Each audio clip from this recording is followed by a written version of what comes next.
everyone. We are in Seattle this weekend and we're going to show you 5 different things to do. At least we have 5 things planned. We'll see if we have enough time for all of them. Of course, we're starting at the Pike Place Market. You can see the sign behind me there a little bit. The big famous sign that everyone takes a picture in front of is a little bit covered right now. They're doing some restoration and it'll be uncovered in June. It looks like it just has like a mesh so you can still see it.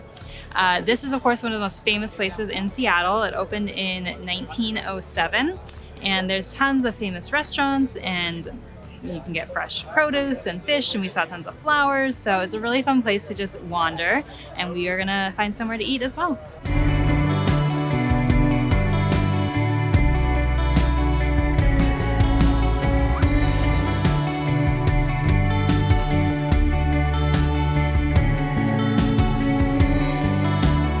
So we finished at Pike Place Market. We probably spent about 2 hours there. We saw a lot of the cute little stalls and stands. We ended up eating at a place called the Crumpet Shop. It was really good.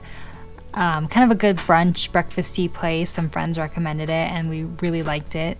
Everything, I'd say each of the crumpets was about $7 or less, which I think is pretty affordable. It was a pretty good size, so not too expensive. Seattle can be a little pricey. And we did have to wait in a bit of a line, which is pretty common, especially on a Saturday at Pike Place. There were a lot of lines, so don't let it discourage you. I would just, if you see something you'd like and, pick one and wait in the line and give it a try. The Gum Wall, of course, which is another famous Seattle icon, is also in Pike Place Market, or kind of like next to it in an alley. And it is amazingly, disgustingly impressive. It's not just like a wall, it's the entire alley. And apparently they clear it every year and it just keeps coming back. It's kind of crazy. Next, though, we are walking to Pioneer Square. And in this area of Seattle, we are going to stop by the Klondike National Park and learn a little bit more about Seattle's role in the Klondike Gold Rush. I feel like the market was pretty crowded. Like I said, there's quite a few lines. It's Saturday morning though, but here in Pioneer Square, it's pretty empty and it's super nice. It's really pretty, all the old buildings, the trees are green. So definitely explore outside of like the Pike Place Market and the waterfront. Pioneer Square has been super beautiful.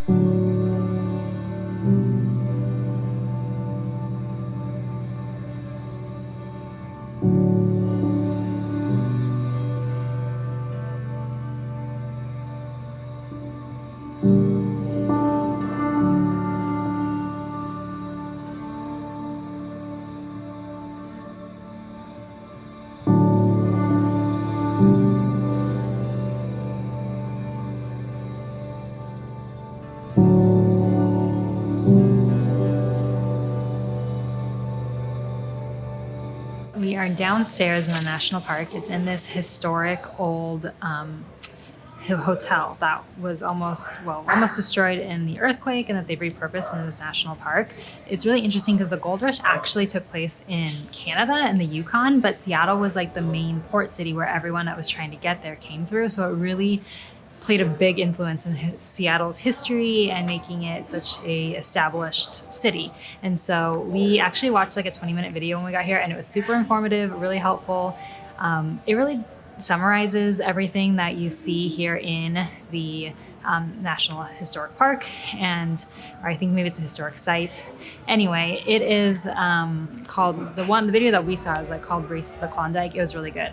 Afterwards, we got these little booklets that you can like fill out and stamp, and that was kind of fun just to browse through the different exhibits, read some of the stories, and enjoy being inside because it rains quite a bit in Seattle. Actually only 150 days out of the year, but it has that reputation of raining a lot, and today has been a little drizzly, so it was nice to sit down after walking here, watch the video, and just be inside nice and dry. So we are gonna head back outside now for some more outside activities.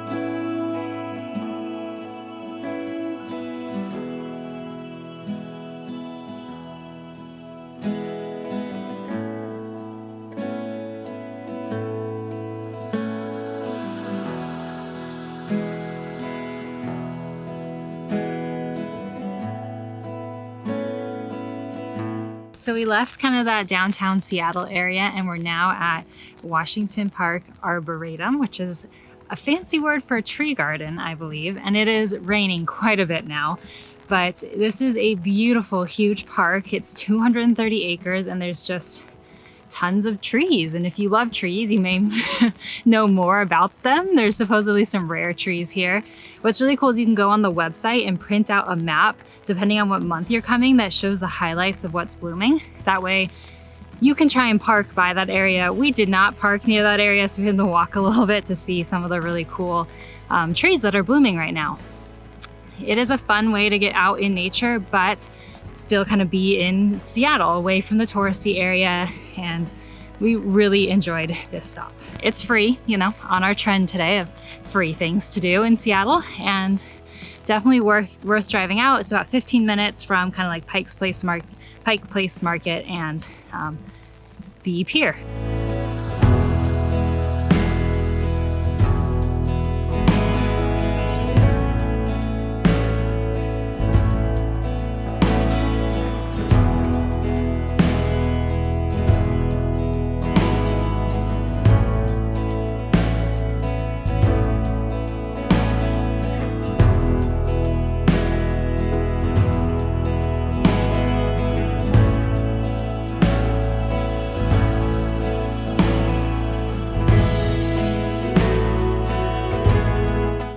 Our final stop for the day is at Cary Park. This park is just kind of in a residential area. It's a really small sliver of grass, but it has beautiful views of downtown Seattle and the Space Needle.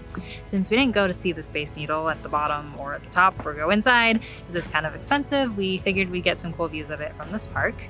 We had 5 activities planned for today, but it is raining. You might be able to tell it's kind of raining and windy and cold now, so we are not going to stop by Pocket Beach, but that was going to be our 5th activity that we were going to do today. Instead, we are kind of hungry, so we're gonna go eat some food in this area at Tacos Chukis. I'll let you guys know how it is. And we have had a really good time in Seattle. We are going to actually drive outside of Seattle to one of the national parks in the area tomorrow. But otherwise, if you're looking for a fun day in Seattle that is not spending a lot of money, I would recommend this itinerary that we did. So thanks for watching, and we will see you guys next time.